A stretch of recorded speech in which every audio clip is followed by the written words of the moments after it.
Hello, welcome to an educational moment. I'm your host, Dr. Pat Dingle. I have some exciting news for you in the field of education. On this week, I was able to attend two sessions on Capitol Hill. The first session was held in the Gold Room at the Rayburn Senate Building. The second opportunity was held at the Capitol Visitors Center in the Gold Room. And I want to correct that, in the Men's Congressional Meeting Room. As many of you know, due to the stringent budget crisis in our nation, many programs are being cut, specifically in Prince George's County. We are losing various programs.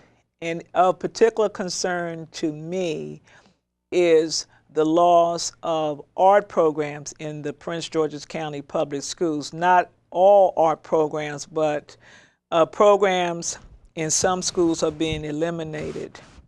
This greatly concerns me because the arts is, or rather visual art, is an access art. What an access art is an art that children from low-income families and underrepresented minorities have access to. All arts are valuable. However, all children do not have access to all of the arts. Traditionally, historically, for you to take music lessons requires additional funding.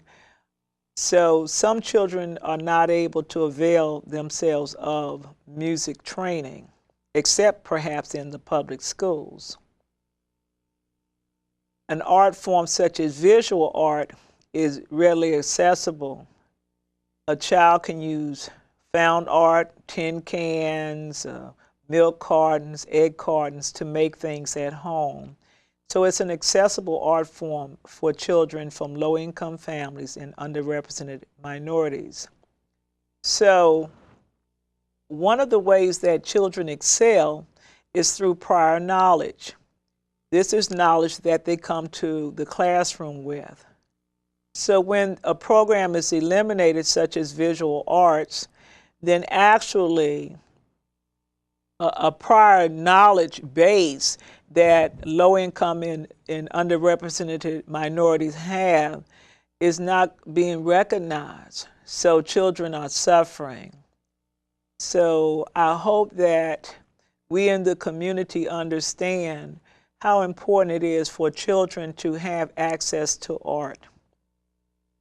As a child, I was exposed to various art forms, dance and art. I was not, with 5 children, able to take music lessons because obviously it would be a little bit difficult to pay for the music lessons for 5 children. Through learning with the arts, through the arts, and about the arts, I was able to excel academically in school. As you know, in the television audience, I possess a PhD degree. I have gone to 3 academically competitive institutions, Connecticut College, the Rhode Island School of Design, and also the University of Maryland in College Park. I learned using the visual arts, and I understand better if I am able to dissect things through the arts, and I'm a very creative thinker. We need creative thinkers in our community. So again, the elimination of an art form that's very accessible to low-income and underrepresented minorities in the community is of great concern to me. Every culture has art. It has normally visual arts, it normally has dance, and of course probably also music. For some reason in our community, there's a hierarchy of art forms. One art form is valued more highly than others. Having said this, I want to move on to the information which I garnered at the sessions this week. The first session which I would like to discuss was sponsored by the Rhode Island School of Design in cooperation with Congressman Jim Langevin, or Langevin. It was entitled STEM to STEAM. And essentially, during this session, a case was made for why the arts need to be incorporated in the STEM curriculum. The Rhode Island School of Design has actually created a set of cards. They're called STEM to STEAM method cards, which I believe can probably be used by teachers to help extend the learning process.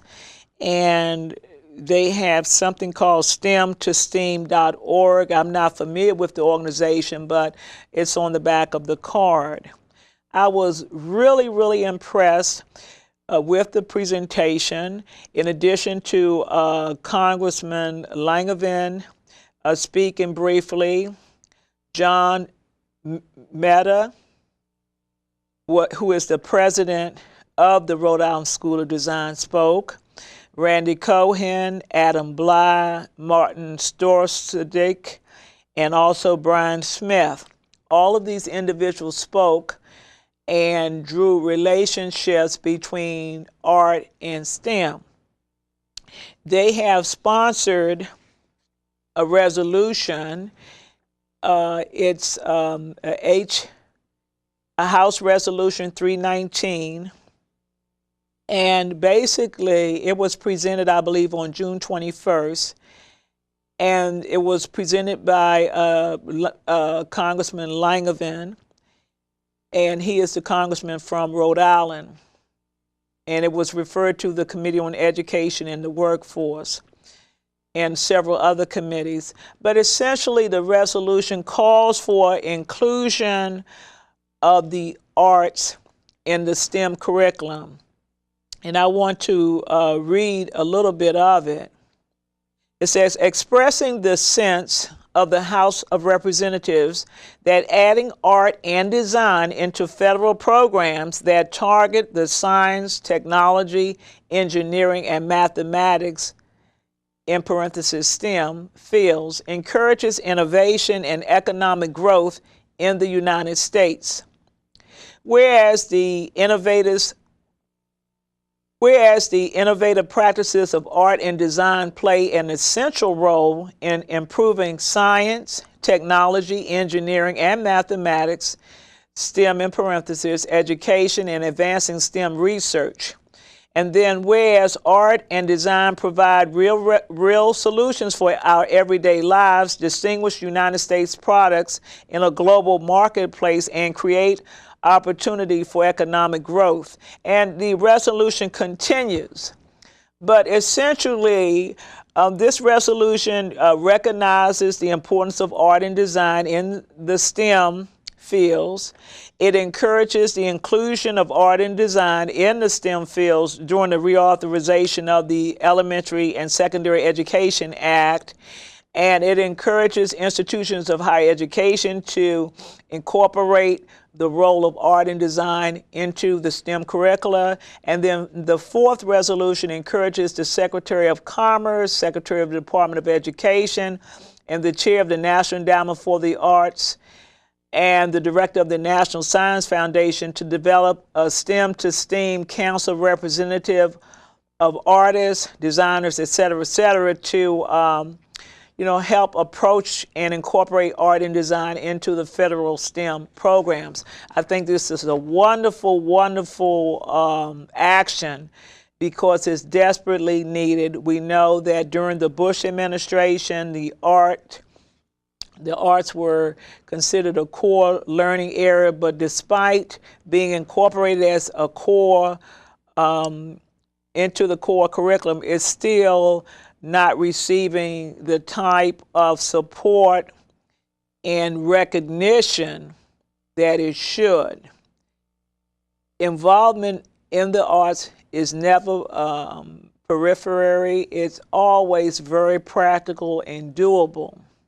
And so, again, I applaud Congressman Langevin for introducing this. The second presentation that I attended was sponsored by a number of organizations, and there's also a House resolution. It's called Success in the Middle Act, House Resolution 1547/S833, I guess it's Section 3. And essentially, based upon the presentations which I heard, there's a desire for funding to be focused on the middle school grades. It was reported at the presentation that for a whole generation, the funding has been removed basically from the middle schools, and so a whole generation has suffered.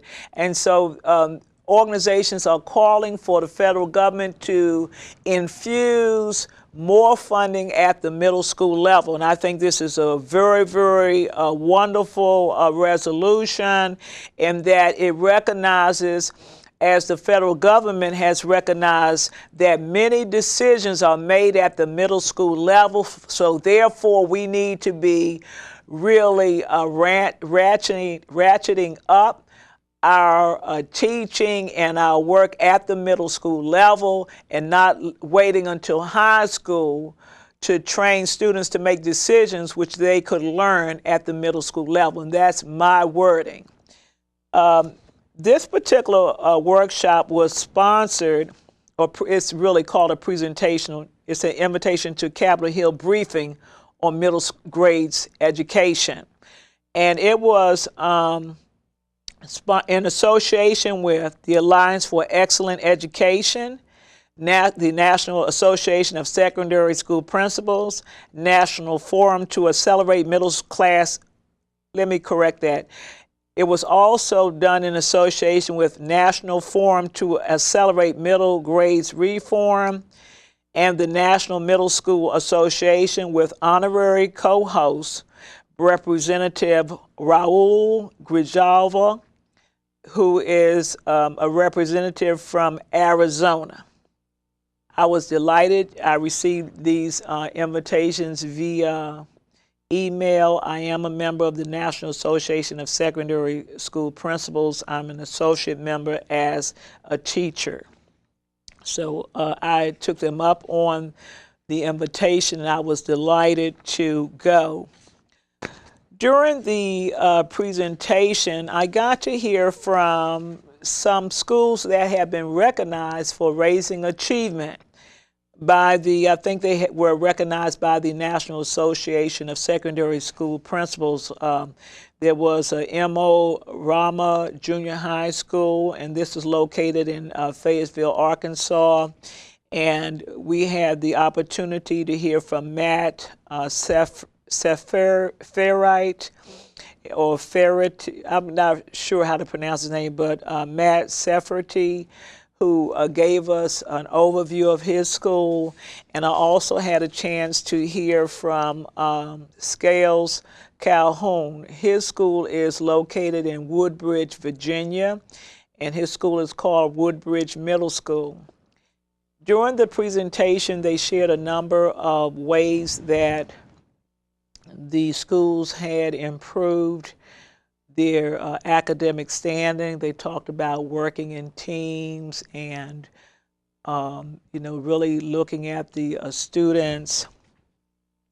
And I was just delighted to really be there and to see how they were working on raising achievement.